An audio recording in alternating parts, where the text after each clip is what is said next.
How you doing? It's Sandesh here, and I'm here to do a video about an article on the from the Grey Zone, and it's about leaked Israel lobby presentation urges U.S. officials to justify war on Gaza with Hamas rape claims. This should be good. Anyway, if you oh, by the way, in case you I just want to say that anyone with common sense should know that the thing is that this Israel war on Gaza is just nothing but a genocide. It doesn't help America and it doesn't help the UK either. Because the thing is, to be honest, we get nothing out of this. To be honest, okay, I just want to say that. Well, now that I said that, I'm just gonna read the article. Okay. The Grey Zone has obtained slides from a confidential Israel lobby presentation based on data from the Republican pollster Frank Lutz, I think that's what it says. They contain talking points for politicians and public figures seeking to justify Israel's assault on the Gaza Strip. Two prominent pro-Israel lobby groups, are holding private briefings in New York City to coach elected officials and well-known figures on how to influence public opinion in favor of the Israel military's rampage in Gaza. The Grey Zone can reveal these PR sessions convened by the UGA Federation and Jewish Community Relations Council rely on data collected by Frank Luntz, a veteran Republican pollster and pundit. A source who was present during the several meetings provided Luntz slides to the Grey Zone. Participants were informed that the presentations of data contained in the slides were strictly confidential, the source said. This is not helpful, Luntz stated in response to an email from the Grey Zone requesting his comment on the private meetings. The Luntz tested a presentation on the war in Gaza urged politicians to avoid trumpeting Americans' supposed shared democratic values with Israel and focus instead on deploying the language of war with Hamas. They did that tactic with they've done that tactic ever since the war in Iraq ended, and they've done it so on and so on. According to this framing, they must deploy incendiary language painting Hamas as a brutal and savage organisation of hate which has raped women, while insisting Israel is engaged in a war of humanity. You can see that, as I said, I'll put the article in the description so you can see for yourself. On his personal website, Luntz markets himself as one of the most honoured communications professionals in America today. He has earned a small fortune crafting talking points for Republican Party heavyweights and scandal-stained corporate clients like Enron, the energy company which collapsed after engineering California's energy crisis following the financial crash of 2008 to 2009. Luntz advised the GOP on shielding the party's big business donors from scrutiny. At around the same time, he furnished the Republican Governors Association with advice on undermining Occupy Wall Street. The movement demanding accountability for the banking industries. Well, the thing is, let's say the banking industry's part in getting having people lose their homes. The celebrity GOP pollster has moonlighted as a consultant for the Israel lobby, producing a global language dictionary for the now defunct Israel project in the aftermath of the brutal 2008-09 attack on Gaza known as Operation Cast Lead. In his propaganda handbook, Luntz counselled leaders who are on the front lines of fighting the media war for Israel to shy from debates related to the illegal occupation of Palestine. Avoid talking about borders in terms of pre or post 1967, he advised, because it only serves to remind Americans of Israel's military history. Um, Particularly on the left, this does you harm. Um, Lunt's Gaza war presentation puts his poll-tested tactics based on the um, puts his poll-tested tactics back in the Israel lobby's hands, urging pro-Israel public figures to stay on the attack with incendiary language and shocking allegations against their enemies. In one focus group, Luntz asked participants to state which alleged act by Hamas on October 7th bothers you more.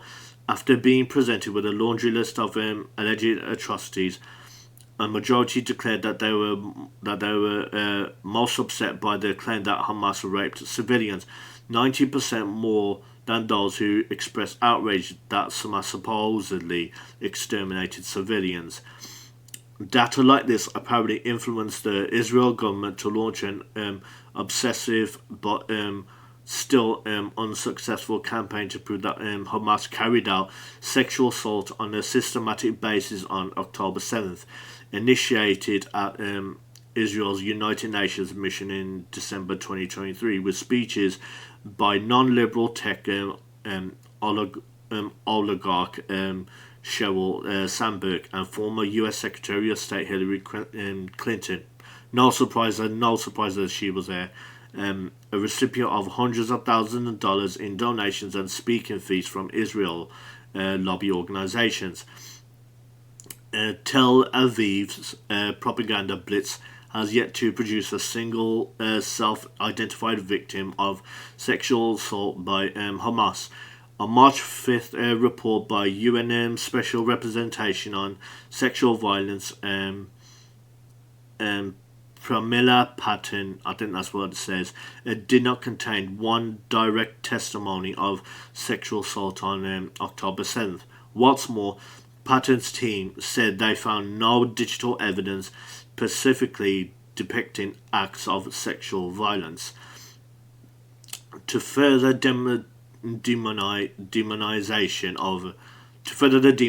of Palestinians, Luntz crafted slides advising that Israel's best response is the brainwashed children of Hamas spewing hatred towards Jews, even more than the condemning Israel's with words they don't know the meaning of and can't even pronounce. The portrayal of the youth of Gaza as ignorant tools of Hamas is clearly intended to deflect from Israel's industrial scale slaughter of some 15,000 children. That's probably gone up by now in the Gaza Strip since October 7th. I could be wrong about that. I could be wrong about the figure. I'm sure that the Grey Zone is most likely right about the 15,000 children dead in the Gaza Strip, but I'm just saying because since it's April now, I got a feeling that figure's up, as well as the wounding, orphaning, and starving of countless more in the besieged territory. To make their argument stick, Luntz recommended pro-Israel forces avoid the exterminationist language favoured by Israel officials who have called for example to erase the population of Gaza and to instead advocate for an efficient, effective approach to eliminating Hamas. At the same time, veteran pollster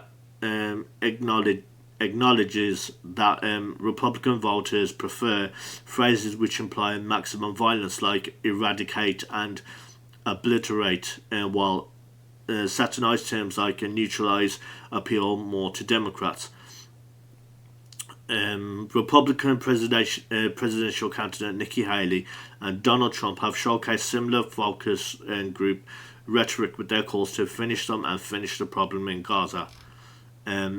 As in past Israel lobby seminars, Luntz has urged pro-Israel forces to divert from arguments about Israel military occupation of Palestinian territory by deploying banal slogans like Israel's have a right to defend themselves.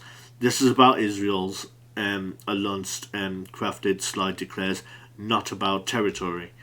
According to the pollster's research, pro-Israel politicians should avoid references to Israel entirely and instead discuss Israel's while setting the context for debate over the war in Gaza. I'm going to stop here because there's obviously a lot more, but the article will be in the description of this video. By the way, on the date of this video, Biden apparently was privately upset with on how Benjamin Netanyahu has been handling the war in Gaza. It's like, yeah, I'm sure he was, and yet he's still handing billions of dollars and weapons to Israel. So yeah. It's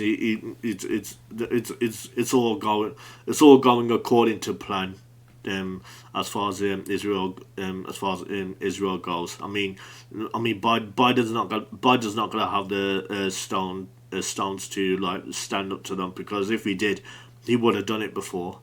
Anyway, that's my video. Thanks for watching, and please like, comment and subscribe on this video. I'm on my links are in the description. I'm on X, I'm on Rumble, and I'm on Odyssey.